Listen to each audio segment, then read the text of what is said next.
السلام عليكم ورحمة الله وبركاته. الحمد لله.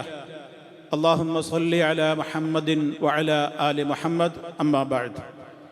സ്നേഹമുള്ള സഹോദരി സഹോദരന്മാരെ, സുഹൃത്തുക്കളെ, കേരളത്തിൽ ഇന്നലെ മുതൽ ഒരു വലിയ വിവാദത്തിന് തിരികൊളുത്തപ്പെട്ടിരിക്കുകയാണ്. പാണക്കാട് കുടുംബത്തിലെ 16 വയസ്സ് മാത്രം പ്രായമുള്ള ഒരു പെൺകുട്ടി, അഥവാ സയ്യിദ് മുനവ്വർ അലി ശിഹാബ് തങ്ങളുടെ മകളായ ഫാത്തിമ നർഗീസ് എന്ന ആ പെൺകുട്ടി ഒരു മീഡിയയുമായി നടന്ന ഒരു അഭിമുഖത്തിൽ ആ മീഡിയയുടെ പ്രവർത്തകൻ ആ കുട്ടിയോട് ചോദിക്കുന്നു, മക്കയിലടക്കം പള്ളികളിൽ സ്ത്രീകൾക്ക് പ്രവേശനം ലഭിക്കുകയും അതേപോലെ തന്നെ സ്ത്രീകൾക്ക്, വിശ്വാസികൾക്ക് മാതൃകയെന്നോണം വിശുദ്ധ ഖുർആൻ പറഞ്ഞിട്ടുള്ള മറിയം എന്ന് പറയുന്ന ആ മഹദി വളർന്നതും ജീവിച്ചതും പോലും പള്ളിയിലാണെന്നിരിക്കെ എന്തുകൊണ്ടാണ് കേരളത്തിൽ ഇപ്പോഴും പള്ളിവാതിലുകൾ സ്ത്രീകൾക്ക് മുമ്പിൽ അടയ്ക്കപ്പെടുന്നത് എന്ന അർത്ഥം വരുന്ന ഒരു ചോദ്യമാണ് ആ മീഡിയ പ്രവർത്തകൻ ആ കുട്ടിയോട് ചോദിച്ചത്. അതിന് ആ കുട്ടി നൽകിയൊരു മറുപടിയാണ് ഇപ്പോൾ വിവാദമായി മാറിയത്. അദ്ദേഹത്തിൻ്റെ ചോദ്യവും ആ പെൺകുട്ടിയുടെ മറുപടിയും നമുക്ക് ആദ്യം ഒന്ന് കേൾക്കാം. കേരളത്തിൽ സ്ത്രീകൾക്ക് പോകാം, അവിടെ തൊടാം. കേരളത്തിലെ സ്ത്രീകൾ മുഴുവൻ പോകുന്നു, തൊടുന്നു, ആ കഴബാലയം തൊടുന്നു, അതിനെ പ്രദക്ഷിണം വയ്ക്കുന്നു. ലോക മുസ്ലിങ്ങൾ തിരിഞ്ഞിരുന്ന ആരാധനാലയമാണത്. അങ്ങനെ കണ്ടിട്ടും, പോയി കണ്ടിട്ടും, അനുഭവിച്ചിട്ടും, നേരെ ചൊവ്വെ കണ്ടിട്ടും ഇവിടുത്തെ കേരളത്തിലെ സ്ത്രീകൾക്ക് ഇവിടുത്തെ പള്ളികളിൽ പ്രവേശനം വേണ്ട രീതി സാധിക്കുന്നില്ല എന്നൊരു പ്രശ്നമുണ്ട്.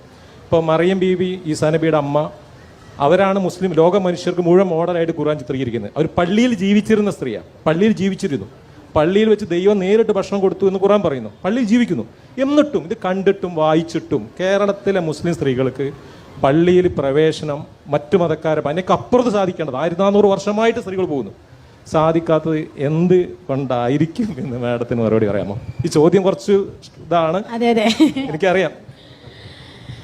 അത്രയ്ക്കൊക്കെ ചിന്തിക്കാനുള്ളൊരു ഇതായിട്ടില്ലല്ലോ ആക്ച്വലി ഇറ്റ്സ് കൾച്ചറലായിട്ട് ഉണ്ടാക്കിയെടുത്തൊരു കാര്യമാണത്. അപ്പം it's never said that woman can't enter മസ്ജിദ്. പക്ഷേ ചില ആൾക്കാർ ഉണ്ടാക്കിയെടുത്ത കാര്യങ്ങളാണ് അവിടെ എൻട്രൻസ് ഇല്ല, അവിടെ വുമൺ എൻ്റർ ചെയ്യാൻ പാടില്ല എന്നുള്ളത്. അപ്പം that should be change. That is also part of woman revolution and I think it will be change soon. വളരെ വ്യക്തമാണ് കാര്യങ്ങൾ. ആ കുട്ടി പറയുന്നത് എന്താണ്? ഇത് സമൂഹം അടിച്ചേൽപ്പിച്ചിട്ടുള്ള ഒരു വിലക്ക് മാത്രമാണ് എന്ന അർത്ഥത്തിലാണ് ആ പെൺകുട്ടി സംസാരിക്കുന്നത്. മാത്രമല്ല, ഇതൊക്കെ മാറേണ്ടതും മാറ്റേണ്ടതുമായ ഒരു കാര്യമാണെന്നും സ്ത്രീകൾക്കും അതിന് അനുവാദം നൽകേണ്ടതുണ്ടെന്നുമാണ് ആ കുട്ടി പറഞ്ഞതിൻ്റെ രത്നച്ചുരുക്കം. ഇത് പറഞ്ഞ് ഈ വാർത്ത പുറത്തു വന്നതോടുകൂടി വല്ലാത്ത വിവാദമായി മാറി. കാരണം യാഥാസ്ഥിക കുടുംബമായ പാണക്കാട് കുടുംബം, ആ കുടുംബത്തിൽ നിന്നുള്ള ഒരു പെൺകുട്ടി ഇത്തരത്തിൽ പാരമ്പര്യമായി ഇവിടെയുള്ള ജനങ്ങളൊക്കെ കരുതിപ്പോന്നിരുന്ന ഒരു കാര്യത്തിന് വിരുദ്ധമായി ഒരു കാര്യം പറഞ്ഞപ്പോൾ ആളുകളെല്ലാം പല ഭാഗങ്ങളിൽ നിന്നും അതിനെതിരെയുള്ള വാർത്തകളും ശബ്ദങ്ങളുമാണ് പുറത്തേക്ക് കൊണ്ടുവന്നത്. അതായത് ഇത് തികച്ചും ഒരു വഹാബിസം പാണക്കാട് കുടുംബത്തിൽ പിടികൂടിയിരിക്കുകയാണ്. പാണക്കാട് കുടുംബത്തിൻ്റെ അകത്ത് തന്നെ വഹാബിസം വേര് മുറുക്കി കഴിഞ്ഞിരിക്കുന്നു തുടങ്ങിയിട്ടുള്ള പ്രോപ്പഗണ്ടകൾ വന്നു കഴിഞ്ഞു. സഹോദരന്മാരെ, ഈ കുട്ടി പറഞ്ഞയിടത്ത് വാസ്തവത്തിൽ എന്താണ് ഇത്ര പ്രശ്നമാക്കാനുള്ളത്? അത് പ്രശ്നമായി, വിവാദമായി, പലരും അത് പല വിധത്തിൽ അതിനെ സംബന്ധിച്ചുള്ള പ്രതികരണങ്ങൾ അറിയിച്ചു കൊണ്ടിരുന്നപ്പോൾ ഈ കുട്ടിയുടെ പിതാവായ സയ്യിദ് മുനവ്വർ അലി ശിഹാബ് തങ്ങൾ ഉടനെ തന്നെ ഒരു തിരുത്തുമായി രംഗത്ത് വന്നിരിക്കുകയാണ്. ആ തിരുത്തിൽ പറയുന്നത്, അദ്ദേഹം, എൻ്റെ മകൾ ആ വിഷയത്തിൽ കേരളത്തിലെ മുഖ്യധാര മുസ്ലിം വിശ്വാസ രീതികളുമായോ പണ്ഡിത സമൂഹത്തിൻ്റെ തീർപ്പുകളുമായോ യോജിക്കുന്നൊരു കാര്യമല്ല എൻ്റെ മകൾ പറഞ്ഞത് എന്ന് എനിക്ക് ഉത്തമ ബോധ്യമുണ്ട് എന്ന് അദ്ദേഹം ആദ്യമേ പറഞ്ഞു വെക്കുകയാണ്. മാത്രമല്ല, ആ വിഷയത്തിൽ ആവശ്യമായ ഒരു മതബോധം, പഠനത്തിൻ്റെ പര്യാപ്തതയൊന്നും ഇതുവരെ കൈവരിക്കാത്ത ഒരു കുട്ടിയുടെ ആലോചനാപരമല്ലാത്ത പെട്ടെന്നുള്ള ഒരു അഭിപ്രായം പ്രകടനം മാത്രമായിട്ട് അതിനെ കാണണം എന്നുകൂടി അദ്ദേഹം അഭ്യർത്ഥിക്കുകയാണ്. തീർന്നില്ല. കേരളത്തിലെ പരമ്പരാഗത മുസ്ലിം പണ്ഡിത സമൂഹം അവരുടെ ആഴത്തിലുള്ള വിജ്ഞാനത്തെ ആധാരമാക്കി വ്യക്തമാക്കി നിർവചിച്ചിട്ടുള്ള ഒരു വിഷയത്തിൽ ഒരു പിതാവെന്ന നിലയിൽ എൻ്റെ മകൾ പറഞ്ഞിട്ടുള്ള ആ കാര്യങ്ങൾ തെറ്റാണെന്ന് എനിക്ക് ഉത്തമമായ ബോധ്യമുള്ളതുകൊണ്ട് മുഴുവൻ ഉത്തരവാദിത്ത ബോധത്തോടുകൂടി ഒരു പിതാവെന്ന നിലക്ക് മകളുടെ ആ മറുപടി ഞാനിവിടെ തിരുത്തി വ്യക്തമാക്കുന്നു എന്നാണ് സയ്യിദ് മുനവ്വർ അലി ശിഹാബ് തങ്ങൾ കുറിച്ചിട്ടുള്ളത്.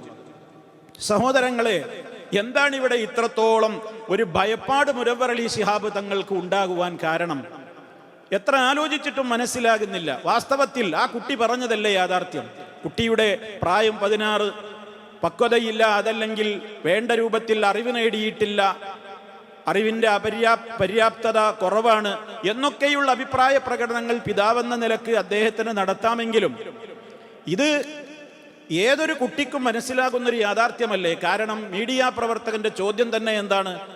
മക്കയിലെ കാര്യത്തെ സംബന്ധിച്ചാണ്. അവിടെ കൃത്യമായി ആളുകൾ, അവിടെ സ്ത്രീകൾ വന്നും പോയും കൊണ്ടിരിക്കുന്നു, ഇബാദത്തുകൾ നിർവഹിക്കുന്നു. അതുപോലെ തന്നെ പരിശുദ്ധ ഖുർആൻ എല്ലാവരും അംഗീകരിക്കുന്ന ഗ്രന്ഥമാണല്ലോ. ആ ഗ്രന്ഥത്തിൽ വളരെ വ്യക്തമായി പറഞ്ഞ കാര്യമാണല്ലോ ആ ചോദിച്ചത്. മാത്രമല്ല, മറിയം ബീവി എന്ന് പറയുന്ന ആ വിശുദ്ധയായ മഹദി വളർന്നതും അതുപോലെ തന്നെ അവർ ആരാധനകൾ നിർവഹിക്കാൻ കൽപ്പിക്കപ്പെട്ടതും ആ മസ്ജിദിൽ തന്നെയാണ്. അത് പരിശുദ്ധ ഖുർആൻ തന്നെ വ്യക്തമായി പറഞ്ഞതല്ലേ.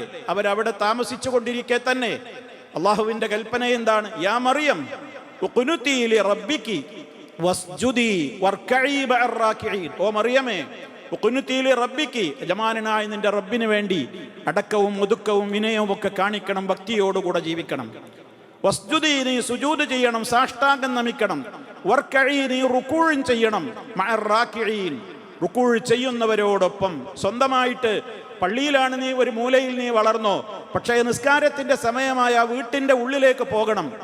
വീട്ടിലേക്ക് പോയിട്ട് അവിടുന്ന് നീ സുജൂദും റുകൂഉമൊക്കെ നിർവഹിക്കാവൂ എന്നല്ലല്ലോ ഖുർആൻ പറയുന്നത്. ഇവിടെയല്ലേ താമസിക്കുന്നത്, അവിടെ തന്നെ വെച്ച് അവിടെ ആ ജമാഅത്തിന്റെ കൂടെ അതാ റുകൂഉ ചെയ്യുന്നവരോടൊപ്പം എന്ന് പറഞ്ഞാൽ നിസ്കരിക്കുന്നവരോടൊപ്പം നീയും നിസ്കരിക്കുക എന്നാണ് അവിടെ മറിയം ബീവിയോടുള്ളായ നിർദ്ദേശമെന്ന് പരിശുദ്ധ ഖുർആൻ തന്നെ വ്യക്തമാകുന്നുണ്ടെന്നിരിക്കെ ഏതൊരാൾക്കും മനസ്സിലാകുന്ന ഒരു യാഥാർത്ഥ്യമല്ലേ സ്ത്രീകൾക്ക് പള്ളി കവാടങ്ങൾ ആരാധനകൾക്ക് വേണ്ടി നിഷിദ്ധം എന്ന് പ്രഖ്യാപിച്ചുകൊണ്ട് കൊട്ടിയടക്കുവാൻ അനുവാദമില്ല എന്ന ലളിതമായ സത്യം ആർക്കാണ് ഇവിടെ അറിയാത്തത്? മഹാനായ നബി സല്ലല്ലാഹു അലൈഹി വസല്ലം ഏറ്റവും മഹത്വമുള്ള മസ്ജിദുകൾ ലോകത്ത് 3 പ്രഖ്യാപിച്ചിട്ടുള്ളത്. ഏറ്റവും മഹത്വമുള്ള 1ാമത്തെ മസ്ജിദ് മക്കയിലെ മസ്ജിദുൽ ഹറാം. അന്ന് തൊട്ട് ഇന്ന് വരെ സ്ത്രീകൾ അവിടെ ജമാഅത്തുകൾക്ക് പങ്കെടുത്തു വരുന്നു. ആർക്കാണ് അറിയാത്തത്? ഒരു ലോകവിവരമൊക്കെയുള്ള ഏതാനും പക്വതയൊക്കെ എത്തിയൊരു പ്രായമല്ലേ, 16 വയസ്സുള്ള ഒരു കുട്ടി. ആ കുട്ടിയും ലോകത്ത് കാണുന്നില്ലേ അവിടെയൊക്കെ സ്ത്രീകൾ ജമാഅത്തിന് പങ്കെടുക്കുന്നത്? അതേപോലെ തന്നെ 2ാം സ്ഥാനമുള്ളത് മദീനയിലെ മസ്ജിദുൻ നബവിയാണ്. അവിടെയും 5 നേരവും സ്ത്രീകൾ ജുമാഅക്ക് വരുന്നു, ജമാഅത്തിന് വെള്ളിയാഴ്ച പങ്കെടുക്കുന്നു. അതേപോലെ തന്നെ മസ്ജിദുൽ അഖ്സ 3ാമത്തെ സ്ഥാനം അതിനാണ്. ഇന്ന് ഫലസ്തീനിലുള്ള മസ്ജിദുൽ അഖ്സ, അവിടെയും സ്ത്രീകൾ ജുമാഅക്കും ജമാഅത്തിനും വരെ പുരുഷന്മാരോടൊപ്പം പങ്കെടുക്കുന്നു. പിന്നെ ലോകത്തുള്ള എല്ലാ മസ്ജിദുകളിലും ഈ നിലക്ക് അല്ലാഹു സുബ്ഹാനഹു വ തആല അവർക്ക് നൽകിയ ഈ അനുവാദത്തെ സ്ത്രീകൾ അത് വേണ്ടവർ ഉപയോഗപ്പെടുത്തുന്നു. ഇതാണ് യാഥാർത്ഥ്യം, ഇതാണ് ചരിത്രം. എങ്കിൽ നമ്മുടെ നാട്ടിലുള്ള ചില പുരോഹിതന്മാരുടെ തിട്ടൂരങ്ങൾ, അവരിറക്കിയ ചില ഹറാം ഫത്വകൾ, അവർ ഈ ചരിത്രത്തെ പോലും കണ്ടില്ലെന്ന് നടിച്ചവരാണ്. നിങ്ങൾ നോക്കൂ, ഇപ്പോൾ കേരളത്തിൽ സ്വയം ഉത്തരേന്ത്യയിലെ ചില ശീഴി ബറേൽവികൾ ചാർത്തിക്കൊടുത്ത ഗ്രാൻഡ് മുഫ്തി പട്ടവുമായി നടക്കുന്ന ഒരു മുസ്ലിയാരുണ്ടല്ലോ, കാന്തപുരം മുസ്ലിയാർ. അയാൾ എന്താണ്, വർഷങ്ങൾക്ക് മുമ്പ് തന്നെ അയാൾ പൊട്ടിച്ച ഒരു ഗ്രാൻഡ് നുണയുണ്ട്. അത് അവരുടേതായ സിറാജ് ദിനപത്രത്തിൽ വന്നതുമാണ്. എന്താണ് അദ്ദേഹം പറഞ്ഞത്? 1950 വരെ കേരളത്തിൽ എന്നല്ല, 1950 വരെ ലോകത്ത് ഒരിടത്തും സ്ത്രീകൾ പള്ളിയിൽ പോയ ചരിത്രമില്ല. 50-ലാണ് ഇങ്ങനെ ഒരാശയം ഇറക്കുമതി ചെയ്തത് എന്ന് കാന്തപുരം പ്രസ്താവന കൊടുക്കുകയാണ് തൻ്റെ പത്രത്തിൽ. കേരളത്തിൽ എന്ന് പറയുകയാണെങ്കിൽ നമുക്കൊരു പിടിച്ചു നിൽക്കാമായിരുന്നു. ലോകത്ത് എന്നാ പറയുന്നത്. പരിശുദ്ധ ഖുർആനിൻ്റെ നബി സല്ലല്ലാഹു അലൈഹി വസല്ലം നമുക്ക് പഠിപ്പിച്ചു തന്ന അവിടുത്തെ ജീവിതകാല ചരിത്രങ്ങളെയൊക്കെ മുഴുവൻ കണ്ടില്ലെന്ന് നടിച്ചുകൊണ്ട് ലോകത്ത് ഇന്ന് വരെ ഒരു പള്ളിയിലും സ്ത്രീകൾ പോയ ചരിത്രമില്ല. 1950 വരെ 50-ലാണ് ഇങ്ങനെ ഒരു ആശയം ഇറക്കുമതി ചെയ്തത് എന്നാ പറഞ്ഞത്. എത്ര കാലം ശക്തമായി നമ്മൾ അവരോട് ചോദിച്ചു, വെല്ലുവിളി സ്വരത്തിൽ അവരോട് ചോദിച്ചില്ലേ? ഇന്നും അവർക്ക് ഈ ഒരു ഉദ്ധരണിക്ക് മറുപടി പറയുവാൻ സാധിച്ചിട്ടില്ല. ഇലാ യൗമിൽ ഖിയാമ സാധിക്കുകയുമില്ല. അങ്ങനത്തെ ഗ്രാൻഡ് കളവാണ് അയാൾ തട്ടിവിട്ടത്. മാത്രമല്ല, അദ്ദേഹം ഈ രണ്ട് സമസ്തയും ഒന്നായിരുന്ന അവിഭക്ത സമസ്തയായി നിലകൊണ്ടിരുന്ന ഒരു കാലത്ത് ഒരു പുസ്തകം എഴുതി, സ്ത്രീകളും ജുമാ ജമാഅത്തും എന്ന പുസ്തകം. ആ പുസ്തകത്തിന്റെ തുടക്കത്തിൽ തന്നെ അദ്ദേഹം പറയുന്നത് എന്താണ്? ഞാൻ അതൊന്ന് നിങ്ങളെ വായിച്ച് കേൾപ്പിക്കാം, കേട്ടോളൂ. എന്താണ് തുടക്കം തന്നെ? ആ പുസ്തകത്തിന്റെ തുടക്കത്തിൽ രണ്ട് വിഭാഗവും ഇവിടെ പറയുന്ന വാദങ്ങൾ എന്താണെന്ന് അദ്ദേഹം പറയുകയാണ്. അതിൽ നിന്ന് നിങ്ങൾ മനസ്സിലാക്കണം എന്താണ് അവരുടെ വാദം എന്ന്. പൊതുസ്ഥലത്ത് വെച്ച് പരപുരുഷന്മാരോടൊപ്പം ഒരു ഇമാമിന്റെ കീഴിൽ നടത്തപ്പെടുന്ന ജുമാ ജമാഅത്തുകളിൽ പങ്കെടുക്കൽ സ്ത്രീകൾക്ക് അനുവദനീയമാണോ അല്ലയോ എന്നത് യഥാർത്ഥ അഹ്ലുസുന്നത്തി വൽ ജമാഅത്തിന്റെ അനുയായികളായ സുന്നികളുടെയും, അതൊക്കെ വെറുതെ അവകാശവാദമാണ്, പോകട്ടെ, വാദത്തിന് വേണ്ടിയിട്ട് ഞാൻ വായിച്ചു പോവാണ്. എന്ത് യഥാർത്ഥ അഹ്ലുസുന്ന അവരാണ്, അതവിടെ നിൽക്കട്ടെ, ഇതിലുള്ളത് വായിക്കാം. അപ്പൊ സ്ത്രീകൾക്ക് അനുവദനീയമാണോ അല്ലയോ എന്നത് യഥാർത്ഥ അഹ്ലുസുന്നത്തി വൽ ജമാഅത്തിന്റെ അനുയായികളായ സുന്നികളുടെയും മുജാഹിദ് തുടങ്ങിയ പുത്തനാശയക്കാരുടെയും ഇടയിൽ ഇന്ന് ഒരു വിവാദ വിഷയമാണല്ലോ. അതാണല്ലോ ഇപ്പൊ തർക്കം. ആ വിവാദ വിഷയത്തിൽ എന്താ നിലപാട്? പ്രസ്തുത ജുമാ ജമാഅത്തുകളിൽ പങ്കെടുക്കൽ അനുവദനീയവും പുണ്യകർമ്മവുമാണെന്ന് പുരോഗമനവാദികൾ വാദിക്കുമ്പോൾ അത് നിഷിദ്ധമാണെന്ന് സുന്നികൾ അവകാശപ്പെടുന്നു. കണ്ടോ? അപ്പൊ പുരോഗമനവാദികൾ എന്ന് പറയുമ്പോൾ ഉദ്ദേശിക്കുന്നത് മുജാഹിദ്, ആ വിഭാഗം ആളുകളൊക്കെ അത് അനുവദനീയാണ്, പോയാൽ അവർക്കും കൂലി കിട്ടും എന്നുള്ള നിലക്ക് കാര്യങ്ങൾ പറയുമ്പോൾ ഇവരെന്താ അവകാശപ്പെടുന്നത്? അത് നിഷിദ്ധമാണ്, അതിൽ യാതൊരു ഉപാധിയും പറഞ്ഞിട്ടില്ല, നിരുപാധികം നിഷിദ്ധമാണ് എന്നുള്ള മട്ടിലാണ് അദ്ദേഹം പുസ്തകത്തിന്റെ തുടക്കത്തിൽ തന്നെ ഏറ്റവും വലിയ രൂപത്തിലുള്ള ഒരു അബദ്ധം അഥവാ ഒരു നുണ ഈ പുസ്തകത്തിലും ആവർത്തിച്ചിട്ടുള്ളത്. സഹോദരങ്ങളെ, ഇസ്ലാമിക പ്രമാണങ്ങൾ എടുത്തു നോക്കിയാൽ പരിശുദ്ധ ഖുർആൻ തന്നെയും സ്ത്രീകൾക്ക് അതിന് അനുവാദം നൽകുന്നു എന്ന് വിശുദ്ധ ഖുർആനിലെ വിവിധ ആയത്തുകൾ വിശദീകരിച്ചിടത്ത് വിവിധ ഖുർആൻ വ്യാഖ്യാതാക്കൾ രേഖപ്പെടുത്തിയിട്ടുള്ള കാര്യമാണ്. ഞാനതിൻ്റെ വിശദ തലത്തിലേക്ക് പോകുന്നില്ല. അതുപോലെ തന്നെ ധാരാളക്കണക്കിന് ഹദീസുകൾ നബി സല്ലല്ലാഹു അലൈഹി വസല്ലമിന്റെ കീഴിൽ അവിടുത്തെ ബാക്കിൽ നിന്ന് നിസ്കരിക്കുവാൻ വേണ്ടി ധാരാളം സത്യവിശ്വാസിനികളായ സ്ത്രീകൾ പുറപ്പെട്ടു വന്നിരുന്നു എന്നുള്ളത് ഹദീസുകളിൽ വ്യക്തമാണ്. ഇരുട്ടുള്ള സമയത്ത് പോലും കുന്ന നിസാഉൽ മുഅ്മിനാതി യശ്ഹദുന മഅ റസൂലില്ലാഹി സ്വല്ലല്ലാഹു അലൈഹി വസല്ലമ സ്വലാത്തൽ ഫജ്രി മുതലഫിആതിൻ ബിമുറൂതിഹിന്ന വയൻഖലിബന ഇലാ ബുയൂതിഹിന്ന ഹീന യഖ്ദീന അസ്സലാഹ് വലാ യഅരിഫുഹുന്ന അഹദും മിനൽ ഗലസി. വളരെ വ്യക്തമായ അങ്ങേയറ്റം സഹിഹായ ഹദീസാണ്. എന്താണ് അതിന്റെ ആശയമെന്ന് എൻ്റെ പ്രിയപ്പെട്ട ശ്രോതാക്കൾ മനസ്സിലാക്കണം. കുന്ന നിസാഉൽ മുഅ്മിനാതി, സത്യവിശ്വാസിനികളായ സ്ത്രീകളുടെ പതിവായിരുന്നു, യശ്ഹദിന, അവർ ഹാജരാവാറുണ്ടായിരുന്നു, മഅ റസൂലില്ലാഹി സ്വല്ലല്ലാഹു അലൈഹി വസല്ലം, അല്ലാഹുവിൻ്റെ റസൂലിൻ്റെ കൂടെ, സ്വലാത്തൽ ഫജ്രി, ഫജ്ർ നമസ്കരിക്കാൻ, മുതലഫിആതിൻ ബിമുറൂതിഹിന്ന, അവരുടെ മൂടുപടങ്ങൾ അണിഞ്ഞുകൊണ്ട് തന്നെ, വയൻഖലിബന ഇലാ ബുയൂതിഹിന്ന, എന്നിട്ടവർ നിസ്കാരം നിർവഹിച്ചു കഴിഞ്ഞാൽ അവരുടെ വീടുകളിലേക്ക് മടങ്ങിപ്പോകുമ്പോൾ, വലാ യഅരിഫുഹുന്ന അഹദും മിനൽ ഗലസി, ഇരുട്ട് കാരണത്താൽ ആരാണ് ആ പോകുന്ന സ്ത്രീ എന്ന് തിരിച്ചറിയാൻ പോലും സാധ്യമാകാത്തത്ര ഇരുട്ടുള്ള നേരത്തവർ തിരിച്ചു പോകുന്നു. അപ്പൊ വരുമ്പോ എത്ര ഇരുട്ടുണ്ടാകും? നല്ല ഇരുട്ടുള്ള രാത്രികളിൽ പോലും അവർ ആരാധനയ്ക്ക് വേണ്ടി, ജമാഅത്ത് നമസ്കാരത്തിന് വേണ്ടി ആര് വന്നു? തെമ്മാടികൾ എന്നല്ല, സത്യവിശ്വാസിനികളായ സ്ത്രീകൾ വന്നിരുന്നു എന്ന് വ്യക്തമല്ലേ? ആ അനുവാദത്തെ പിന്നെ പാടില്ലാതെ നിഷിദ്ധമാണ്, ഹറാമാണ് എന്ന് പറയാൻ നബി സല്ലല്ലാഹു അലൈഹി വസല്ലമിന്റെ ശേഷം ആർക്കാണ് അധികാരമുള്ളത്? ആർക്കെങ്കിലും ആ അനുവാദത്തെ തടയാൻ പിന്നെ അധികാരമുണ്ടോ? മാത്രമല്ല, അവിടുത്തെ എത്ര വാക്യങ്ങളിലാണുള്ളത്? ലാ തംനഉ ഇമാ അല്ലാഹ് മസാജിദ് അല്ലാഹ്. അള്ളാഹുവിന്റെ അടിയാത്തികളായ സ്ത്രീകളെ, ദൈവദാസികളെ പള്ളികളിലേക്ക് അവർ ഇബാദത്തിന് പോകാൻ വേണ്ടി അനുവാദം ചോദിച്ചാൽ നിങ്ങൾ തടയരുത്. ഭർത്താക്കന്മാരോട് പ്രത്യേകം പറഞ്ഞു, നിങ്ങളുടെ ഭാര്യമാർ പള്ളികളിലേക്ക് ആരാധനയ്ക്ക് വേണ്ടി പുറപ്പെട്ടു പോകാൻ ഉദ്ദേശിച്ചാൽ നിങ്ങൾ അവർക്ക് അനുവാദം കൊടുക്കണം, നിങ്ങൾ അവരെ തടയരുത് എന്ന്.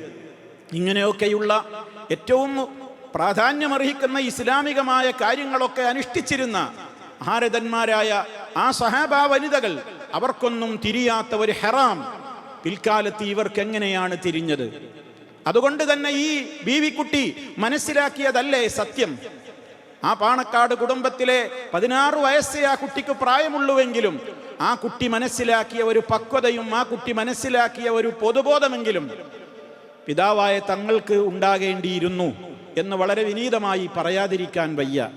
അത്രത്തോളം പച്ചയായ യാഥാർത്ഥ്യങ്ങളെ ആരെങ്കിലും വിരട്ടുമ്പോഴേക്ക് പെട്ടെന്നൊരു തിരുത്തുമായി രംഗപ്രവേശം ചെയ്തുകൊണ്ട് ഇത്തരത്തിലുള്ള ഉജ്ജ്വലിച്ചു നിൽക്കുന്ന ഈ സൂര്യപ്രകാശം പോലെ സമാനമായ ഈ സത്യങ്ങളെയൊക്കെ കേവലം തൻ്റെ കൈകൊണ്ടോ ഒരു കടലാസ് ചീറുകൊണ്ടോ മറപിടിക്കുന്നത് ആ സൂര്യന്റെ വ്യക്തമായ പ്രകാശത്തെ ഇവിടെ തടയാൻ ആർക്കെങ്കിലും സാധിക്കുമോ? അതുകൊണ്ടൊക്കെ മാത്രമല്ല സഹോദരങ്ങളെ, നിസ്കാരത്തിന്റെ കാര്യം മാത്രമല്ല, 10 ദിവസം പള്ളിയിൽ തന്നെ ഭജനമിരുന്നു, എഴുത്തിക്കാഫിരുന്നു എന്നാണ്. എഴുത്തിക്കാഫ് എന്ന് പറഞ്ഞാൽ തന്നെ എന്താണ്?